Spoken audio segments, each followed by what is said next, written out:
Hello and welcome. Thanks for joining. I have some amazing tips for manifesting. If you've ever wondered what manifesting is, how to do it, you are in the right place. Manifesting tip number 3. Just as a recap, tip number 1, know what manifesting is and what it isn't. Tip number 2, allow yourself to imagine and think big about the things that you want around the areas of your life and write them down. Now, you can't really move on to step number 3 until you've nailed down those first 2 steps, but you can continue on to learn and understand what manifesting is. If you get stuck, go back to step 1. Do research, read some books, look up podcasts, YouTube videos. There's so much knowledge out there in the world from so many different resources and so many aspects that people can offer from their point of view that you are not going to be alone. There are people out there that are doing it and that have been successful at it. Now, tip number 3, once you understand what manifesting is, you understand what you want to manifest, and you've written it down and you've really gotten specific on what it is that you want to manifest, you have to start telling these things to open-minded people. If you have things that you want to do, and maybe you've already done it after step number 2, like, man, I'm so inspired. I saw this video from this woman named Liz, and she talked about writing down the things you want in the areas of your life and to dream big. These are the things that I want for my life.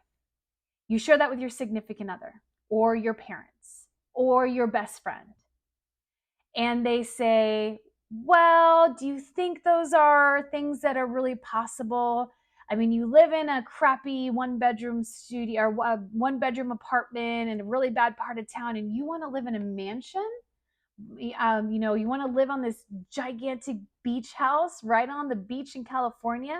Do you know how expensive that is? Those are small-minded people. If you've ever been there, and I have been there before, where I have shared my dreams with my family, with my friends, with people that I'm very close to, my teachers, and I share with them exactly what it is I want out of life. And then they look at me like, are you sure that you're capable of doing that? Well, it does cost a lot of money to do that, so you better be sure that's what you want to do.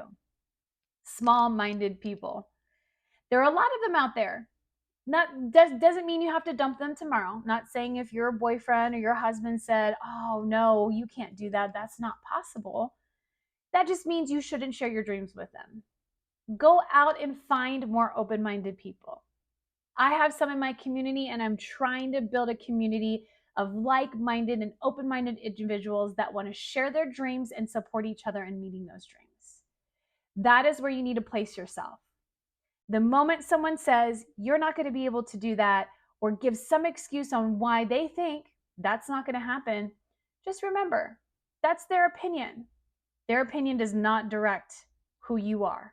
Only you know who you are. So once you put out into the universe the thing that you want most, put that into your imagination, that's exactly what you're doing. You're putting it into your imagination. Those people that say you can't do it, no, that's not possible, they don't have the ability to imagine it. They don't have the ability to imagine that they could have that for themselves. So they don't think that you can have it for yourself. But you've imagined it, which means it can be possible. That is an amazing revelation that you should have, is if you imagine it, the universe has put that in your imagination for a reason, because you have the capability of getting there.